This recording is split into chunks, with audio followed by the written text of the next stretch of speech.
charla se ha denominado Suplementación estratégica en nutrición de rumiantes. Claramente, en el contexto en el que estamos, vamos a enfocarnos en rumiantes productores de leche, sobre todo en vacas lecheras.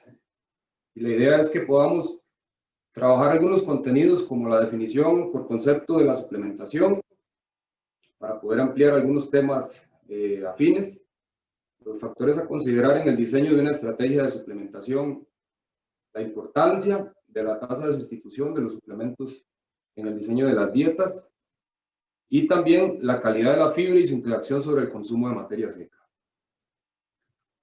En definición, si empezamos por el concepto, la OMS define suplementación como el aporte de determinados nutrientes o mezclas de ingredientes o nutrientes al margen de los alimentos. En el caso nuestro, definiendo el concepto un poco más a nivel zootécnico, lo podemos definir como prácticas que permiten aportar ciertos nutrientes críticos que no puede aportar la alimentación básica. En nuestro caso, podríamos decir que la alimentación básica para nuestros sistemas de producción va a ser el forraje, y por nutrientes críticos pensaríamos en definirlo como aquellos que por su cantidad generalmente pequeña y su acción sobre la fisiología digestiva del animal ejercen un efecto multiplicador de la eficiencia alimenticia. Más adelante vamos a ampliar el concepto. La mecanística en la nutrición es muy amplia. Si fuese la necesidad de conversar al respecto, tendríamos tema para muchas horas. Si hablamos de suplementación, podemos enfocarnos desde el punto de vista energético, proteico, mineral. Vamos a ver que existen una serie de interacciones muy ligadas que están llevándose a cabo dentro del ambiente ruminal, que es básicamente uno de los puntos claves de un sistema de suplementación para rumiantes, donde, por ejemplo, la adición de azúcares, almidones, entre otros carbohidratos no fibrosos, tiene relación directa con la cantidad de nitrógeno amoniacal que hay dentro del rumen, para que la acción microbiana se dé de forma adecuada y pueda haber un acoplamiento de sustratos que permita una máxima eficiencia alimenticia. Y el aprovechamiento de los sustratos que estamos poniendo dentro de la alimentación. Sin embargo, la idea de la charla de hoy es poder abrir un poco más el concepto, no solamente a la parte mecanística, sino también a algunas evidencias científicas que han demostrado puntos claves que tienen que ver con la eficiencia alimenticia y con también la rentabilidad de los sistemas. Si lo vemos basados en el punto definitorio del programa de suplementación, tenemos que pensar en tres puntos claves, que son el metabolismo del animal, la reproducción y la producción. Que efectivamente en los tres puntos vamos a tener necesidades puntuales. Y además de eso, vamos a tener prácticas, que es el punto clave de nuestra charla del día de hoy, donde por medio de algunas prácticas habituales que se pueden realizar en finca, vamos a tener diferentes resultados positivos que impactan estos tres puntos claves del sistema de suplementación.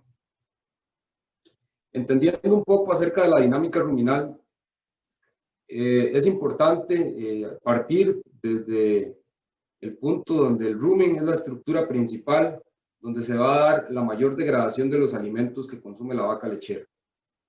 Desde ahí podríamos hablar de que hay una serie de microorganismos involucrados en esta degradación, que son los que participan principalmente en el concepto de digestión como tal.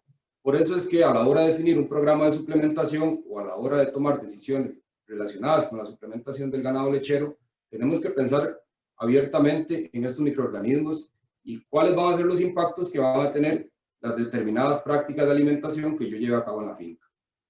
Dentro de estos microorganismos es importante que definamos algunos de ellos como los protozoarios, las bacterias encargadas de la proteólisis, las bacterias encargadas de la digestibilidad de la digestión de la fibra, bacterias que se encargan de degradar compuestos amiláceos, entre otras. Y vamos a ver que todo este concepto de digestibilidad que se lleva a cabo dentro del rumen tiene una relación directa con el metabolismo del animal. Además de eso, otro de los puntos importantes de los que quiero hoy hacer mención es el adecuado balance que debe haber, porque por ejemplo, yéndonos al concepto de suplementación proteica, cuando tenemos un elevado aporte de nitrógeno al rumen, dígase proteína cruda, que se degrada a nivel ruminal, podemos tener un efecto contraproducente, que esto ya se ha mencionado en otras charlas, pero también es importante que vayamos definiendo este tipo de interacciones. Por ejemplo, una revisión que se hizo en el 2012 demostró que una producción de 30 litros de leche para una vaca lechera requiere de 2.200 gramos de glucosa en su metabolismo. Eso considerando que esa glucosa se aporte por medio de un 70% de propionato como sustrato, un 10% de lactato y un 20% a partir de gluconeogénesis. Si consideramos esto, eso significa que se ocupan 55 moles de ATP. Esos moles de ATP se van a generar dentro del rumen, otros se van a generar a nivel de la digestión, en el abomazo y en el intestino, la absorción posterior de la glucosa, y otros se van a generar a partir de los procesos gluconogénicos que se llevan a cabo. Todos estos procesos tienen una relación directa con la actividad hepática, porque en el hígado es efectivamente donde se da el centro del metabolismo y donde tenemos muchos de estos procesos bioquímicos. Entonces, relacionándolo al concepto inicial, si hablamos de los 100 gramos excedidos de la dieta en proteína, que deben ser degradados a nivel, que se degradan a nivel ruminal y deben ser excretados, estos deben pasar por el hígado, donde van a tener un proceso de transformación, y ese excedente, por un desbalance entre energía y proteína, van a costarle aproximadamente 2.72 litros de leche a la producción de la vaca. Entonces vemos que parte de entender bien la dinámica del proceso de suplementación es también entender cuáles son los alcances que tiene. Efectivamente, tanto tiene un costo disminuir el aporte, por ejemplo, de energía al rumen, como exceder el aporte de un nutriente como es el nitrógeno, en este caso la proteína. Y eso tiene que ver mucho con la parte productiva. Efectivamente, no queremos sacrificar producción, siempre estamos pensando como productores o como técnicos que asesoramos sistemas de producción en mantener un margen alto de rentabilidad en el sistema que obviamente se lleva a cabo por medio de una producción lo más alto posible de una forma lo mayor rentable, que es prácticamente la conjunción a la que queremos llegar hoy por medio de las conclusiones. Dentro de los objetivos que podríamos mencionar en un programa de suplementación, me llama la atención recalcar estos dos primeros, que son aumentar el consumo total de materia seca, porque ya se ha determinado en múltiples artículos científicos que es la mayor limitante en vacas lecheras, es el consumo de materia seca, sobre todo en nuestras latitudes, ¿verdad? Tenemos un reto mayor. Y también aumentar el consumo relativo de energía comparado a la base forrajera. Y aquí es donde empieza a entrar el tema de la tasa de sustitución de los suplementos. Pensando en los sistemas de suplementación, básicamente, en términos prácticos, lo que queremos es que el suplemento venga a aportar un diferencial de energía y de nutrientes que nos permita generar un impacto importante sobre el metabolismo, sobre el consumo total de nutrientes y sobre la producción de la vaca. Pero que el costo que yo invierto en ese sistema de suplementación efectivamente tenga una diferencia sobre la base forrajera, por poner un ejemplo, para que efectivamente pueda haber una adecuada rentabilidad o un buen retorno de la inversión sobre los suplementos que yo estoy comprando. Que es el punto donde vamos a ir poco a poco desarrollando y queriendo llegar. Dentro del panorama ideal que podríamos definir para un programa de suplementación en rumiantes, yo pensaría que lo primario es definir el punto de partida, el cual debe ser un aprovechamiento maximizado de la pastura. Es probable que algunas personas que estén en este momento en línea con la charla puedan debatirse entre por qué estamos hablando de pasturas y el tema principal de la charla es suplementación. Pero bueno, dentro de la definición del concepto, vamos a tratar de hacer el mínimo aporte de los nutrientes que sean críticos. Y definitivamente en el manejo de las pasturas, yo tengo la capacidad de aumentar muchos aportes de nutrientes y generar muchas prácticas que hacen que la vaca tenga un mayor aprovechamiento de los nutrientes que puede ofrecer el pasto.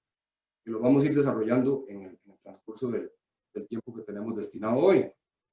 Entonces me parece importante que, sobre todo en condiciones como el contexto actual de los sistemas de producción de leche, que veamos la pastura como el insumo básico del cual podemos apoyarnos para tener un sistema más rentable de lo que ya históricamente hemos logrado.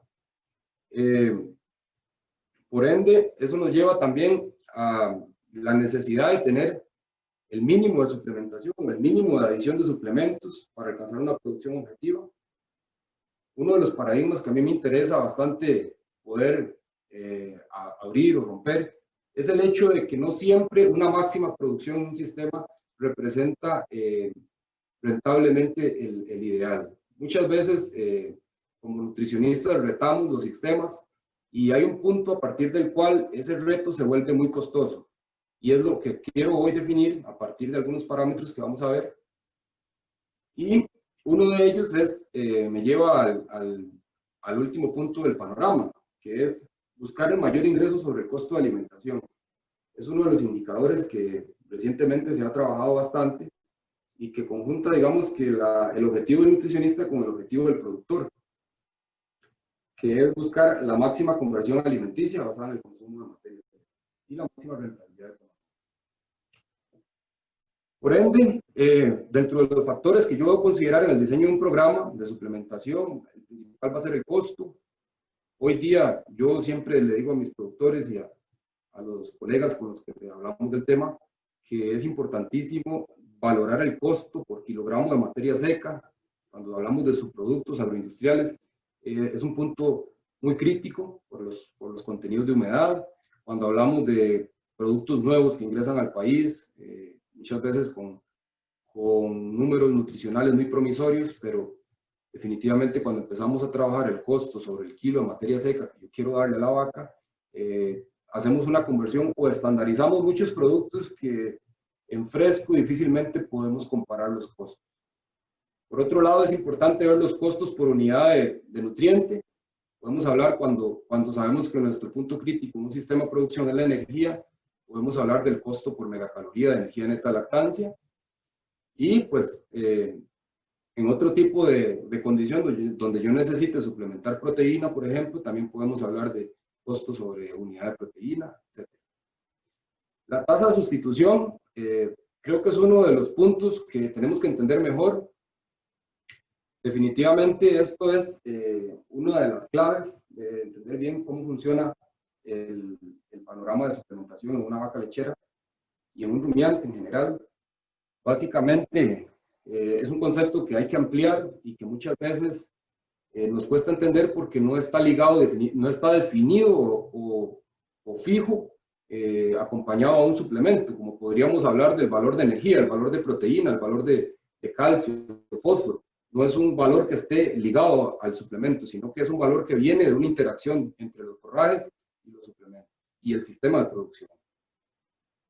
El ingreso sobre el costo de alimentación, definitivamente, como les mencionaba hace un rato, la diferencia que exista entre el ingreso económico que genera la producción versus el costo que me requiere esa alimentación para producir ese objetivo, esa diferencia máxima es la que yo debo buscar. ¿Cómo puedo hacer como asesor para que mi sistema de producción tenga el máximo ingreso al mínimo costo? Eso es básicamente optimizar nuestros sistemas y esa optimización muchas veces no está en el punto más alto de producción.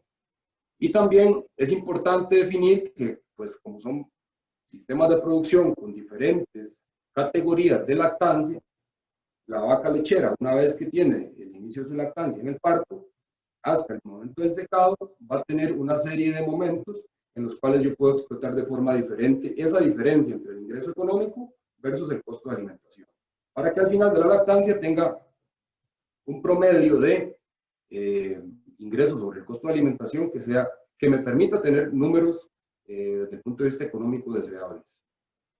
Por último, lo llamamos efectos multiplicadores, aquellos alimentos que no solamente actúan como un suplemento ante cierto nutriente, sino que además tienen un efecto aditivo, un efecto multiplicador sobre otras variables del sistema de alimentación, que brevemente podría mencionar efectos como mayor consumo de materia seca, mejor degradación de la fibra. Tenemos suplementos muy conocidos y muy usados históricamente que se ha demostrado científicamente que tienen efectos muy positivos sobre algunas colonias específicas de microorganismos ruminales, y esos microorganismos tienen un efecto positivo sobre tasas de degradación de fibra, por ejemplo. Más adelante lo vamos a conversar. Muy bien, para caer en lo que es el tema de tasa de sustitución, vamos a definirlo como la disminución que existe sobre el potencial de consumo de materia seca del forraje que genera la inclusión de un suplemento. Entonces, para hacerlo claro, es cuánto deja de comer el animal de forraje en el pastoreo por cada kilo, por ejemplo, de consumo que tiene el animal en canoa. Eso se llama tasa de sustitución. Y lo que vamos a buscar es que la tasa de sustitución sea la mínima. ¿Por qué? Porque lo que queremos es que haya un efecto positivo sobre la inclusión de los suplementos.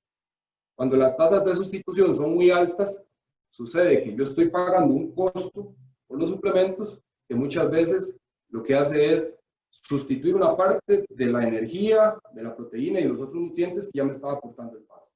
Entonces tenemos que tener muy claro esa definición del concepto de tasa de sustitución. Y pensando en a qué responde ese efecto que tiene el animal, responde a un efecto aditivo entre varios componentes, como la composición química de los suplementos, la cual tiene inferencia sobre la tasa de pasaje y la tasa de recambio ruminal. Básicamente, cuando ingresamos a nuestro sistema de alimentación un suplemento o una serie, un conjunto de suplementos, vamos a alterar la composición total y vamos a alterar lo que el animal genera a partir de ese sistema de alimentación. Entonces, podemos hablar de que la oferta de forraje en el campo es uno de los puntos claves. En un trabajo que tiene Fernando Vargo, lo exponen muy claramente, donde en diferentes niveles de oferta de forraje en el campo, los suplementos tienen una tasa de sustitución más agresiva o menos agresiva. ¿Qué quiere decir eso?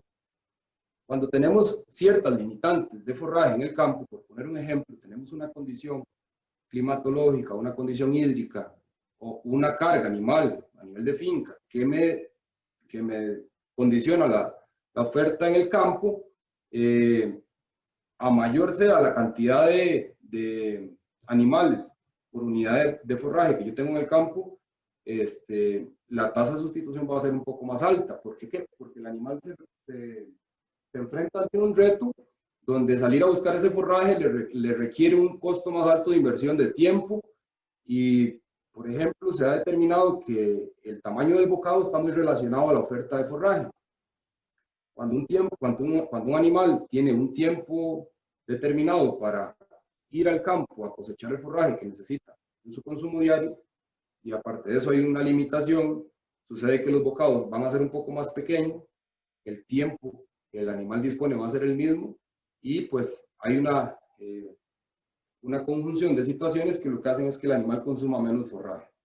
Entonces, si usted ve el efecto que tiene el suplemento, hace que haya un menor consumo de forraje. ¿Por qué? Porque parte de las reservas, parte de los aportes que tiene la dieta vienen fuertemente desde el suplemento. Entonces el animal se ve ante una condición donde deja de consumir pasto.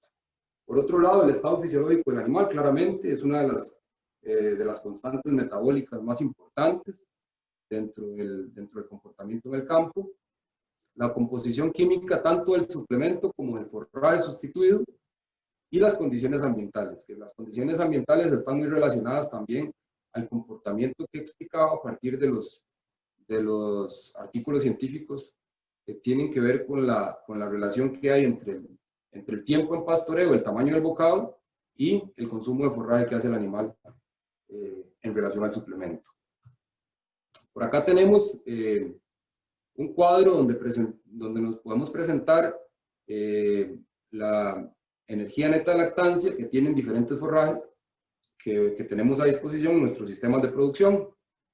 En el país, ya sea en bajura, en zona media o en altura, tenemos estos pastos, y podemos decir que cuando hablamos de 1.30, 1.25, 1.50 megacalorías de energía neta lactancia versus un alimento balanceado que tiene 1.85 megacalorías de energía neta lactancia, tenemos un diferencial aproximado de 0.5 0.4 megacalorías de energía neta lactancia, lo que significa que hay un punto de inflexión en la sustitución que si yo supero ese punto de inflexión, básicamente no estoy ganando. En términos generales, no estoy ganando aportes energéticos importantes al incluir un suplemento. ¿Qué quiere decir eso? Si yo estoy agregando 1 kilo de alimento balanceado, por poner un ejemplo, que tiene 1.85 megas de energía neta lactancia, y el animal deja de consumir en el campo 1 kilo de materia seca de forraje, que tiene 1.54 megacalorías de energía neta lactancia, en el caso del ryegrass, que es altamente digestible, no logro llegar a un punto donde la inversión que yo estoy haciendo en el suplemento tenga un beneficio económico. Lo vamos a ver en este esquema, donde para una vaca que tenga un consumo de 14 kilos de materia seca a partir únicamente de forraje, planteamos varios escenarios donde agregamos 3 kilos de materia seca de suplementos y vemos el comportamiento de diferentes tasas de sustitución. En el caso del ejemplo 2, vemos que eso sería el planteamiento de una tasa de sustitución de 1 a 1. ¿Qué quiere decir eso? Por cada kilo de suplemento que yo pongo en materia seca, estoy perdiendo 1 kilo de forraje consumido. Entonces, en ese escenario, mantenemos los 14 kilos de consumo de la vaca y en realidad vamos a ver más adelante que la ganancia neta en energía no es tan alta. El escenario 2, tenemos una tasa de sustitución de 0.62, es decir, por cada kilo de suplemento, por cada kilo de materia seca que yo suplemento, el animal deja de consumir 620 gramos de materia seca de pasto. Vemos que en este caso el consumo de materia seca va en ascenso. Pasamos del consumo base de 14 kilogramos por día a un consumo de 15.14. Entonces vemos que ya ahí el efecto empieza a ser un poco más aditivo. Cuando la tasa de sustitución baja de 1 a 0.62, tenemos un incremento de 1.14 kilos de materia seca consumidas al día. Vemos que si tenemos ese comportamiento y ese comportamiento se da linealmente hacia la mitad de la tasa de sustitución del ejemplo 3, cuando la tasa de sustitución es 0.27, logramos que el efecto que tienen esos 3 kilos de suplemento prácticamente sea un 27% sobre el consumo de materia seca del forraje. Entonces tenemos casi que el mismo punto de partida de los 14 kilos de materia seca del forraje, únicamente tenemos una pequeña sustitución y ahí sí empezamos a ver un incremento lineal, un incremento bastante significativo del escenario de partida, donde tenemos un consumo de materia seca de 16.19 kilogramos de materia seca. Si vemos la relación que puede haber entre el consumo de materia seca, pensando en un forraje con 1.42 megacalorías de energía neta lactancia y un alimento balanceado, como el que mencionábamos anteriormente, para vacas lecheras de 1.85 megacalorías de energía neta lactancia, tenemos en los 4 escenarios que planteamos una producción, en el caso donde no suplemento, con una energía neta lactancia total de 19.88 megacalorías diarias, una producción proyectada de 15.65 litros de leche. Claro, muchos productores probablemente se cuestionen cómo hago yo para que una vaca lechera me consuma 14 kilos de forraje y me produzca 15.65 kilos libres de polvo y paja. Eso probablemente es una de las principales cuestionantes que hayan en muchas cabezas en este momento y tienen todo el sustento práctico, porque esto es algo que históricamente uno no está acostumbrado a ver. De hecho, si ustedes van a la ecuación de consumo de materia seca a partir de la fibra detergente neutro, ese pasto, para que una vaca de 450 kilos consuma 14 kilos solamente de pasto, tendría que ser un forraje con un 37, un 38% de fibra detergente neutro, lo cual solo lo logramos con ryegrasses, Lo logramos con algún tipo de forraje de altura, donde la mayoría de los productores que están en bajura no tienen acceso. Entonces, pues, es una oportunidad muy grande para los productores de zona alta, pero también es un reto para los productores de zona baja. Sin embargo, vamos a ver más adelante algunas de las prácticas de manejo que se pueden hacer en los forrajes que nos permiten maximizar ese aprovechamiento y poder llegar quizás muy cercano a los 14 kilos de consumo de materia seca a partir de forraje. Siguiendo el ejemplo, vamos a ver que cuando tenemos la tasa de sustitución de 1, vean que el incremento a partir del escenario 1 al escenario 2 apenas es prácticamente 1 litro de leche. Y estoy haciendo la inversión en 3 kilos de suplemento. Entonces ahí donde uno dice, no dan los números. Definitivamente, para pagar 3 kilos de suplemento a partir de una producción de 1 kilo de leche, definitivamente los números no dan. Cuando el escenario se transforma a los otros dos que planteamos, que fue la tasa de sustitución de 0.62 y de 0.27, vemos que hay un incremento de 2 y 3 kilos de leche. Entonces ya ahí empezamos a tener un escenario un poco más favorable económicamente, que lo vemos acá. Si tenemos el potencial de leche en producción y tenemos el costo de alimentación, el costo del forraje, que en este caso estoy asumiendo 57 colones por kilo de materia seca de pasto, vemos el valor del ingreso sobre el costo de alimentación y vemos definitivamente que hay un punto de partida a partir del forraje que podemos proyectar que viene a equilibrarse cuando la tasa de sustitución es aproximadamente 0.7. Y cuando la tasa de sustitución baja a 0.3, 0.27, ahí tenemos un escenario donde efectivamente el costo de la suplementación me está marcando una diferencia sobre el escenario base. Entonces es acá donde muchas veces nos cuesta llegar, tanto como asesores como productores, porque estamos acostumbrados a un paradigma donde la suplementación viene a soportar mucha de la producción de leche que tenemos en nuestras fincas. Estos son otros ejemplos que están proyectados bajo las mismas variables, donde si vemos tasas de sustitución de 0.74, me generan costos de incrementar 1 kilo de leche que superan el precio que tiene ese kilo de leche a nivel comercial. Cuando yo necesito, con una tasa de sustitución de 0.74, por ejemplo, en el caso del Kikuyu, y cuando yo necesito incrementar una cantidad de 1.27 megacalorías de energía neta lactancia para incrementar 1 kilo de leche, ese incremento a esa tasa de sustitución me cuesta aproximadamente 400 colones por kilo. Y me pagan el precio que ustedes tengan en sus fincas, háganle números, cuál sería el negocio de ese tipo de sistemas de suplementación.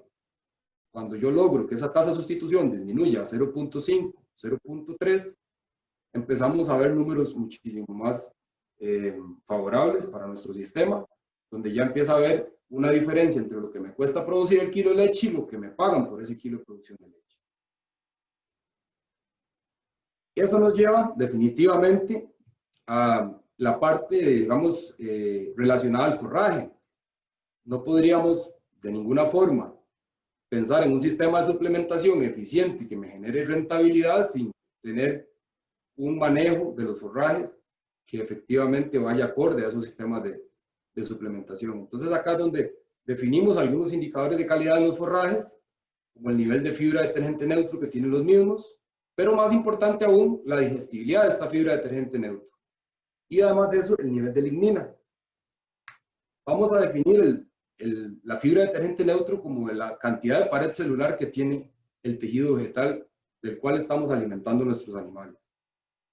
¿Qué tan digestible sea esa pared celular? Es lo que nos permite que los microorganismos ruminales tengan acceso al contenido celular, que es donde están los nutrientes, donde están los aminoácidos, donde están los carbohidratos que tenga el pasto, donde está, en fin, los minerales y otros compuestos que son los que efectivamente van a marcar una diferencia nutricional. Y no solo eso, sino que también esa degradación de la pared celular que tiene la planta es lo que nos permite aumentar la digestibilidad del material en el rumen y por ende aumentar la tasa de pasaje que nos permite un incremento en el consumo de materia seca. como les mencionaba, más importante aún que el nivel de fibra detergente neutro es pensar en el nivel de digestibilidad de la fibra detergente neutro. El incremento de una unidad porcentual en la digestibilidad de la fibra detergente neutro, es decir, si yo tengo un pasto que tiene una digestibilidad en 54% y logro que por el medio del manejo que le doy a esa pastura, esa digestibilidad suba al 55% de la fibra detergente neutro, que sea digestible, yo puedo lograr un incremento o sea relacionado en artículos científicos a 0.17 kilos en el consumo de materia seca diaria, lo cual se relaciona también con un incremento de 0.25 kilos de leche. Es decir, si yo logro manejar mi pastura, determino cuál es el nivel de digestibilidad de la fibra detergente neutro en este momento y ese nivel de digestibilidad es de un 50%, y yo logro incrementarlo por medio de prácticas de manejo del pasto a un 54%, estoy incrementando 4 puntos porcentuales, puedo llegar a incrementar 1 kilo de leche sin necesidad de tocar suplementación, sin necesidad de variar esa suplementación. Entonces esos son los puntos que vale la pena indagar ahorita, digamos, pensar o orientar las estrategias de toma de decisiones en las fincas para poder marcar la diferencia a partir de esas estrategias. Acá les presento un artículo de un trabajo que realizaron en la Universidad de Costa Rica por parte de Luis Villalobos y otros colegas, que expone algunas prácticas, como es la remoción del material senescente, que permiten que el rebrote tenga una mayor digestibilidad de la fibra detergente neutra. Por otro lado, viendo algunas revistas de otros países, a pesar de que en latitudes como en Norteamérica se utilicen fórmulas a base de granos, donde las raciones totales mezcladas tienen inclusiones importantes de silajes de maíz y otros materiales que son muy distintos a los nuestros, ya se empiezan a orientar las estrategias de suplementación más allá de la alimentación. Empiezan a pensar en la parte de fibra, cómo puedo interferir para que haya un mayor aprovechamiento y la producción no sea tan a costo de materiales como el maíz, el grano. Por otro lado, les quiero presentar una información para ir concluyendo de pastos de piso que se han analizado en el SINA durante el año 2015. Esta información suministrada por Carlos Campos, donde podemos observar que los niveles de fibra detergente neutro son bastante altos, sobre todo para pastos de bajura, y pues los niveles de digestibilidad de esa fibra detergente neutro son bastante bajos. Esto consideremos de que es el escenario común. Son muestras facilitadas por los productores al SINA, donde básicamente lo que se hizo fue monitorear qué era lo que había en el campo. Y es un punto de partida muy importante y bastante mejorable. Si ustedes revisan el artículo de Luis Villalobos de remoción de material senescente, podemos observar, por ejemplo, en el Mombasa, el incremento significativo que puede tener la digestibilidad de la fibra detergente neutro únicamente a partir de la remoción de material senescente, la cual la puedo llevar a cabo desde el punto de vista de prácticas culturales y también con presión de pastoreo. Y obviamente una de las cosas importantes es ver cómo impacta sobre el contenido de energía que aportan los pastos. Que es ahí otro punto donde yo tengo que cerrar un poco la brecha y pues entre menor sea la cantidad de energía que yo tengo que suplementar, pues obviamente las estrategias de suplementación van a ser muchísimo más rentables. Por otro lado, tenemos la misma información para forrajes de corte, donde también me llama mucho la atención ver los niveles de fibra detergente neutro que reportan estos análisis, donde podemos ver un promedio arriba de 70% para pastos de corta de bajura, donde tenemos, por ejemplo, el afamado OM22, que es un muy buen pasto para producir biomasa, pero dependiendo del manejo que se dé, estos son los resultados de la calidad de esa fibra, que también es importante mencionarlo y que puede ser muy determinante sobre lo que yo estoy haciendo en este momento. También tenemos leguminosas y arbustivas, donde aquí quiero hacer hincapié y recalco la lámina donde tenemos la información de la lignina. Porque si pudiésemos investigar un poco acerca de cuál es el contenido de lignina que tienen las otras gramíneas que presentamos, vamos a ver que el contenido anda entre un 3, un 4, un 5% máximo. Y tenemos acá en las leguminosas niveles de lignina de un 7, un 8, un 6%, inclusive un 11 en el caso de la leucadena. Y muchas personas empiezan a cuestionarse el potencial que tienen estos materiales cuando vemos que efectivamente los niveles de lignina son tan altos. Y bueno, aquí es importante hacer hincapié en un punto. Anatómicamente, las gramíneas y las leguminosas o arbustivas que utilizamos como forrajes difieren mucho en la forma en la que depositan los diferentes componentes químicos. En este caso, específicamente, la lignina está situada en un punto donde no está tan ligada a la pared celular. En el caso de las leguminosas y arbustivas, la lignina se distribuye alrededor de los haces vasculares. Entonces, al estar más puntualizada, no tiene un efecto tan generalizado sobre el material y no impide tanto la degradación a nivel ruminal. De hecho, a pesar de que las leguminosas que ustedes ven acá tienen niveles de digestibilidad de la fibra tan bajos, porque son realmente bajos, la degradación ruminal de estos materiales es muchísimo más alta que incluso algunos de los mejores materiales de gramíneas que podemos tener en nuestro país. Entonces ahí es donde uno tiene que también hacer ciertas diferencias y poder tener estos materiales como una herramienta o como un recurso que eventualmente podría ser una muy buena forma de generar una estrategia de suplementación o una estrategia de aporte de forraje a partir del cual voy a suplementar que tenga un nivel interesante de aporte de nutrientes y que dinamice la tasa de degradación ruminal de otros materiales que yo pongo dentro. Un punto aquí que me llamó bastante la atención dentro de lo que hemos investigado, existen suplementos súper conocidos y que realmente todo el mundo pienso que ha utilizado en la finca, que se ha encontrado efectos multiplicatorios que hablábamos al principio. Para poner un ejemplo, la melaza es uno de ellos, donde en algunos estudios que hemos investigado dentro de la maestría, la inclusión de entre un 3 y un 5% de melaza del total de materia seca consumida, que eso sería hablar hablemos de 200 a 700 gramos diarios, genera un efecto, un impacto más alto que el aporte de energía que tiene propiamente el material. Es decir, si 300 gramos de melaza me aportan una megacaloría de energía neta de lactancia, por poner un ejemplo, no es tanto el efecto que genera esa megacaloría a nivel del metabolismo, a nivel de la producción de leche, sino lo que genera la presencia del azúcar dentro del ambiente ruminal. Y este efecto viene a relacionarse con la población de hongos que hay en el rumen. Sucede que los hongos son los microorganismos encargados de generar la ruptura del tejido de la pared celular, y esa ruptura tan agresiva que hace el hongo es la que permite hacer puntos de apertura a partir de los cuales va a haber colonización de bacterias fibrolíticas, que efectivamente son las que van a degradar el material. Que si no hubiera esa ruptura, que si no se diera ese efecto, de ese estímulo que genera el azúcar dentro del rumen a nivel de estructura de hongos, a las bacterias les cuesta mucho colonizar ese material.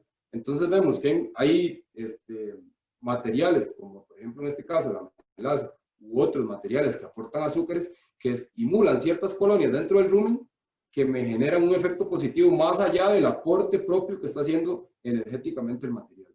Entonces es ahí donde yo también quisiera, digamos, hacer un llamado a los asesores, a los compañeros que asesoran fincas, donde hay información importante, digamos, a nivel de materiales interesantes o estrategias que son muy sencillas y que pueden generar impactos positivos en las fincas. Sobre todo fincas donde, por ejemplo, se ha dejado utilizar melaza en los alimentos balanceados por el tema del uso a granel. Es interesante no suprimir ese baluarte que tenemos en el país, que es un subproducto agroindustrial y que nos puede, digamos, generar un impacto positivo a un bajo costo. Como conclusiones, para ir cerrando con el tiempo, es imprescindible invertir en mejorar la calidad del forraje ofrecido antes de pensar en la suplementación. Además, la orientación de una estrategia de alimentación debe ser obtener el máximo ingreso sobre el costo de alimentación. Esto es un punto importante, que creo que debería ser un paradigma que todos como nutricionistas, que nos dedicamos a asesorar sistemas de producción, tenemos que tener clarísimo antes de la necesidad de almidón que tiene la vaca, antes de pensar en ese 25% de almidón, antes de pensar en ese 40% de carbohidratos no fibrosos, antes de pensar en el nivel de lisina o de otro aminoácido, tenemos que pensar en cuánto va a ser la diferencia entre lo que estoy generando en producción y lo que el productor tiene que pagar por los insumos alimenticios. La tasa de sustitución va a determinar el potencial económico de un programa de suplementación. Esto definitivamente, la forma en la que trabajemos la estrategia de alimentación y cómo se comporte la sustitución que haga los suplementos sobre el forraje, definitivamente es lo que determina el potencial económico de un programa de suplementación. Y existen momentos fisiológicos de las vacas lecheras durante la lactancia que pueden ser ventanas de aprovechamiento para generar ingresos más rentables. Con esto quiero decir, podemos utilizar momentos en los que el consumo de materia seca de la vaca es alto mediante el uso de forrajes de muy buena calidad. Antes se pensaba que los forrajes de buena calidad debían ser exclusivos para las vacas de inicio de lactancia, para las vacas altas productoras. Hoy se sabe que el forraje de alta calidad debe estar en todo el sistema de producción. ¿Por qué? Porque permite que las vacas que tienen más altas tasas de consumo de materia seca por su estado fisiológico de lactancia avanzada, puedan tener una leche que ingresa al sistema con un costo muchísimo menor que las leches que ingresan de vacas frescas. Entonces, eso nos permite equilibrar el sistema y efectivamente poder obtener una rentabilidad, que es lo que andamos buscando, creo que todos los que estamos relacionados al sector. Y esto sería lo que tengo preparado para ustedes. Estoy abierto a sus consultas y espero que haya sido de su agrado y de su provecho. Y estamos para servirles acá en el Instituto Nacional de Aprendizaje.